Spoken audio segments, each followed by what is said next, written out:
Welcome back to more Warhammer lore. In today's video we will be delving into the infamous Clan Eshin, which is one of the 4 great Skaven clans which specializes in the deadly and secretive arts of stealth, murder, poison, and assassination learned from the exotic Far East. Out of all the other clans which populate the Under Empire, Clan Eshin is by far the most secretive and hidden of them all. This mysterious clan has eyes and ears everywhere, and its deadly operatives are scattered throughout the Under Empire as well as secreted about within the cities and settlements of the surface dwellers.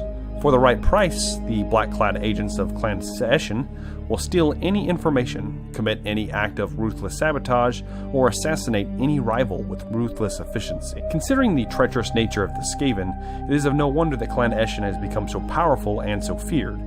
In a race filled with sneaking, scampering, cutthroat killers, the warriors of Clan Eshin's rank many times above the petty vermin. Clan Eshin provides an unseen force with which the Council of 13 and other powerful Skaven warlords maintain or gain their position of power. Within the highly feared caverns of the Unyielding Shadow, the Clan Eshin district is deep within the underbelly of Skaven Blight. Many treaty pacts are claw-marked, and the doom of many rivals is assured with its winding corridors. Like Clan Pestilence, Clan Eshin was one of the many Skaven clans that migrated after the Great Catastrophe in Skaven Blight. Unlike Clan Pestilence, this clan migrated far to the east, a most treacherous journey in which much of the clan was killed off by various wildlife, including dragons, and most notably ogres, which took a liking to Skaven flesh. It was in this depleted state that Clan Eshin was forced to adapt to a different style of warfare, for they could not rely on numbers alone as most Skaven clans have. They burrowed under the local human cities of Ind, Cathay, and Nippon, which are essentially India, China, and Japan in the Warhammer world. It was here that, much like the Skaven around the globe, that they learned from the man-things above them, adapting their technology and unique style of warfare to their benefit. A Skaven is much more dexterous and quick than a human, and the art of assassination and stealth of the man-things was not only easy to pick up for the Skaven, but the clan found that they were quite good at it, and in fact, better than the humans that they learned it from. The clan, now under the rulership of Nightlord Sneak, began to take their knowledge of death and assassination and train further, and in turn the assassins of Clan Eshin were born. We will go into more detail about them further in the video, but we will hit the highlights of the clan before moving on to these units, as well as how they fit into Skaven society today. Through their time spent in the East, Clan Eshin developed a knack for brewing and creating potent poisons of both death and paralysis, as well as narcotics capable of banishing the all-too-common cowardly nature of the Skaven, which, despite their training and fighting prowess, is still present even in these assassins. A member of Clan Eshin is far more physically impressive than the average Skaven, as the rigorous training regimen has left them with far more muscle than their kin, though this is lean muscle. It is said that an assassin, once he has completed his training, can jump several times his height, as well as run faster than most horses. In addition to physical training, all members of Clan Eshin undergo a process of the removal of their fear glands, which are responsible for producing the fear musk that all Skaven have developed over the millennia. This does little to keep them hidden from other races, but is more adept at hiding their presence from other Skaven, as the vermin rely heavily on their noses to warn them of danger. The lack of smell being as valuable in assassinating their own kind as their use of stealth and almost supernatural ways of hiding in shadow against other races. Now, no one completely knows why they left their home in the East, but they arrived back in the Skaven Empire at a very unique time. Clan Pestilence has made it back before them, and the Great Skaven Civil War was at a stalemate. The Council of 13 could not defeat the numbers or biological warfare of Clan Pestilence, just like Clan Pestilence could not overcome the use of infernal scryer war machines and the abominations of Clan Moulder. It was the arrival of Clan Eshin that would herald the end of the Great War. You see, Nightlord Sneak did not make his presence known to the Council immediately upon his arrival, but instead had his minions gather intel on the state of Skavendom in secret, something that has made the assassins very valuable to their brethren. Upon realizing the depth of the war, a plan was made to secure a seat on the council, as well as send a message to other ruling clans of the Under Empire. The best of Clan Eshin were sent into the burrows and captured holds of Clan Pestilence. All Skaven are used to their brethren constantly trying to kill them off in various ways, but the assassins were so far beyond anything Skaven kind had believed possible at this point that most of the leaders of Clan Pestilence were caught off completely by surprise. It was then that Nightlord Sneak made his presence known in Skavenblight. One would assume appearing in the chamber out of seemingly nowhere. He delivered the heads of many pestilent leaders and their allies to the council, and offered the services of his clan in return for a seat on the table. Of course they agreed, as much out of fear as out of necessity. And with this contract, the first of many to come, the Great Civil War was ended, and now we find Skavendom in the state it is today, after a few wars give or take. Clan Eshin has made quite the reputation for itself, and has garnered the respect of the other clans, and have allowed any clan to buy a contract for assassination, or nearly any other service they offer, ranging from espionage to scouting for armies. Eshin also maintains a powerful cadre of informants from which they draw a great deal of useful information. Eshin is shrouded in mystery, much more so than any other great clan. Little is known about the clan's inner workings, and its information is well hidden from prying eyes and ears. Skaven who learn too much about the assassins have been known to wind up dead, or worse, which ensures that the clan will sustain its secrecy in the centuries to come. Information is a prized commodity amongst Clan Eshin's population, and secrets are not given away for free. It would seem that Clan Eshin strives to increase its own wealth and power in the Under Empire by lending its services to anyone willing to pay their exorbitant prices. They have yet to use the secrets they have learned for their own power bids, or to provide false information to their clients for their own benefit.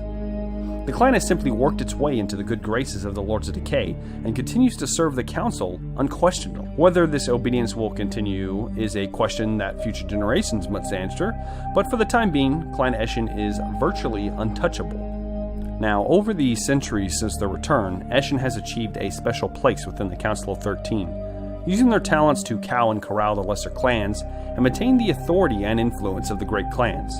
In effect, they act as the secret police for the Lords of Decay, the metaphorical poison dagger in the hand of the Council.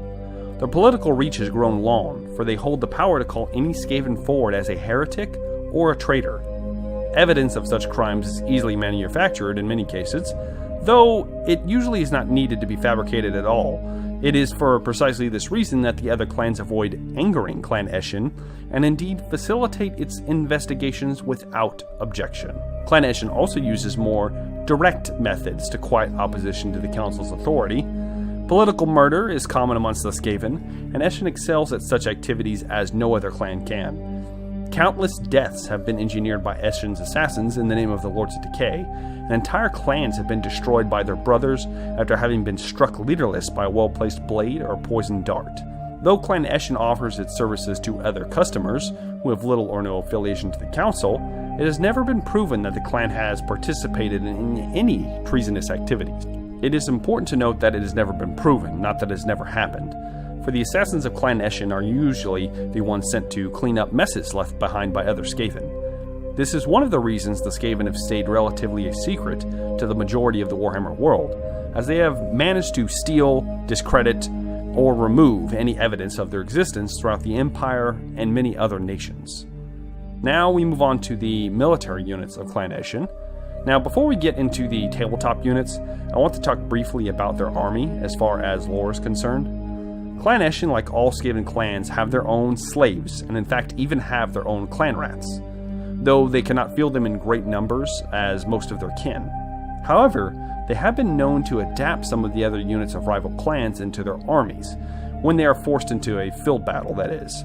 This is a rare occurrence, as mostly like Clan Scryer and Mulder, when you see Eshin units, they are often under contract and usually not acting outright for the clan. One of these such units are the Rat Ogres bought from Clan Mulder. These beasts, much like their smaller kin, are trained in the art of stealth. Though they are nowhere near silent like the true assassins, they are significantly faster and much more quiet than their kin. There is very little more terrifying than a rat ogre that can hide its presence until it is nearly upon you before giving in to its baser instincts. Also, the talons of these special rat ogres are grown out and coated in deadly poison, as to make them even more efficient at killing their opponents. Also, there are in fact Clan Eshin Sorcerers. Now these are not Grey Seers or Plague Priests, and they are known to not really have horns like most magic users, Their magic is also different, more akin to bright and shadow magic than that of the Grey Seers. The clan goes through great lengths to hide this from the council, as well as many other facets of their army, as not to draw suspicion to their clan, which is one of the strengths of the warriors of Clan Eshin. They appear to be far more loyal and secretive than any other clan, willing to die for their master to better the clan, as well as willing to do nearly anything to prevent dishonor being brought upon their name or that of their clan and masters. In fact, honor is a very unique and strange concept for most other Skaven to comprehend. For this reason, the unscented assassins of Clan Eshin are both feared and looked upon as being unusual, as they often will not betray their masters, even those purchased by a mere contract. Very un-Skaven-like, since this goes against their base nature. And now we are already into the actual units of Clan Eshin, starting with the Nightrunners. The Nightrunners are the most numerous of the assassin adepts of Clan Eshin, warriors that occupy the lowest social position within their clan, yet are no less dangerous in their tactics of warfare. What differentiates these expendable foot soldiers from the other clan rats is that they receive rudimentary training in the fighting styles learned from the distant Cathay. Light-armed and armored, so as to take advantage of their tremendous speed and agility, the Nightrunners excel at flanking maneuvers and lightning-fast attacks. Small part-of units sneak from the shadows to seize key terrain features, while larger blocks of Nightrunners scurry ahead of the Skaven lines to harass and slow down the foe. Nightrunners fight with blades in each hand, though many employ slings to rain down death on the enemy war machines or poorly armored elites. A typical ruse is to slink off to the army's flanks, hoping to lure pursuit into a hastily prepared ambush. Such task often results in casualties being often very high amongst Nightrunner packs, for they often work deep within enemy territory. This is not unexpected by their Clan Eshin masters, for only those that survive many actions can hope to advance to the more highly trained squads of the Gutter Runners.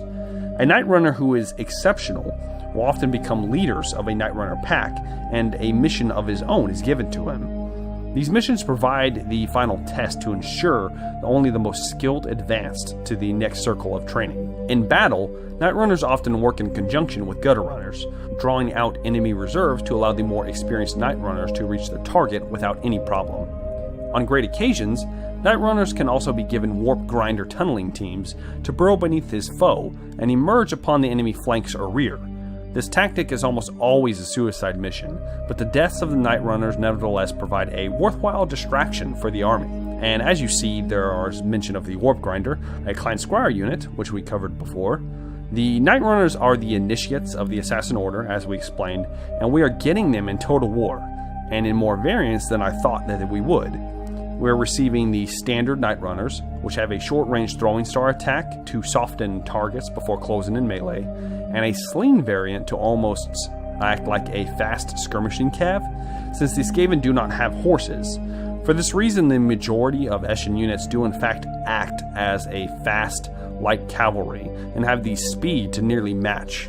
And now the Gutter Runners, which are the nimble and quick Skaven warriors that have survived their apprenticeship in the ranks of the Nightrunners, and have since occupied the second tier within the cutthroat society of Clan Eshin. They are the elite skirmishers and scouts, second only to the Eshin assassins in the art of stealth and speed. Their attacks are quick and effective, frustrating their enemies as the Gutter Runners appear, attack, and vanish just as quickly in a flash of smoke or a splash of shadow. Gutter Runners have undergone extensive training in the mysterious and deadly fighting style developed in the lands of Cathay. Because of their ability to bend and contort their pliable bodies with such inhuman speed and dexterity, Gutter Runners don't wear any armor. They simply dodge the blows and missiles of their foes.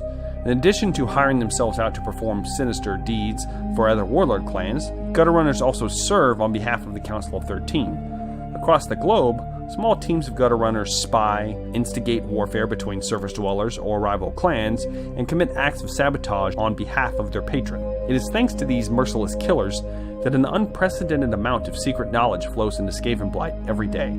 As the Council of 13 mulls over each report, forever seeking to stay one step ahead of their many, many rivals. When the Gutter Runners are sent into an army, Gutter Runners are often used to sabotage other enemy armies long before the actual fighting begins. Night raids, arson attacks, and contaminated water supplies are all favorite covert tactics of these stealth troops.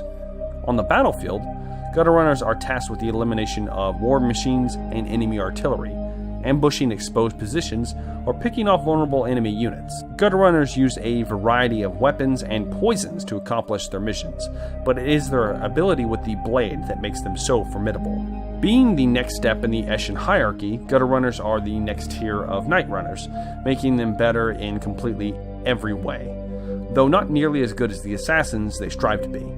We will be receiving the gutter runners in Total War in 4 different variants.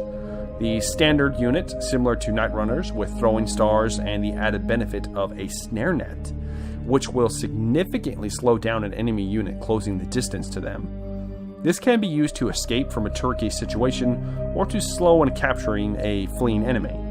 There's also a poison variant of these units, as well as a sling and poison sling version, which will have all the benefits of the standard gutter runners. And we are finally at the Eshin Assassins of Clan Eshin, represent the culmination of years of training and ruthless assassination undertaken on behalf of the clan and the Skaven race. Some of the most feared Skaven to creep through the Under Empire belong to this elite group. Masters of poison, exceptionally skilled in the arts of hand-to-hand combat, and versed in the ways of stealth and conspiracy, these killers sell their services to any Skaven warlord who can meet their exorbitant fees. They even offer their services to humans, who ask the right people and who offer the proper compensation. All Eshin warriors are trained to learn these defining skill traits, but only the assassins have the skill and experience necessary to undertake the highest tier of the clan's training. It is then that the secret arts are taught, some of which are ancient techniques studied in the Far East, but many more are unique fighting styles of the Ratman's own design. By the end of the long initiation, an Eshin assassin can jump many times his own height, hurdle over obstacles or backflip a great distance. He can run faster than a galloping horse and climb up smooth surfaces with ease. In motion, an assassin is a blur, able to rain blows upon a foe or pluck arrows out of mid-flight. These assassins are so adept at hiding in the shadows that many suspect supernatural magic at work. The final test in an assassin's training are death missions assigned by Clan Eshin's ruling council, presided over by Lord Sneak himself, the leader of the clan and one of the Lords of Decay. After surviving the mission, the assassin is considered an acknowledged master of the arts. It is thanks to their fearsome reputation that the Council of 13 often employs Eshin assassins in their day-to-day affairs. When the Skaven hordes march for war, they are sometimes accompanied by Clan Eshin's finest hiding amongst their numbers. These death-dealing agents pose as a regular rank-and-file trooper until the moment is right. At this time, they cast off their disguise and leap into position where they can do the most damage.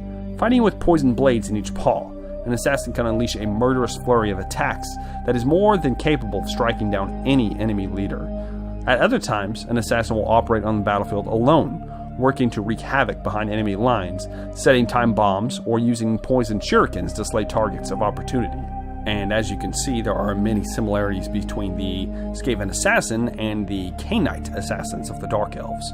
Very familiar units. One would argue, well, it's hard to argue which one is better than the other, but we are receiving the assassin as a hero in Total War.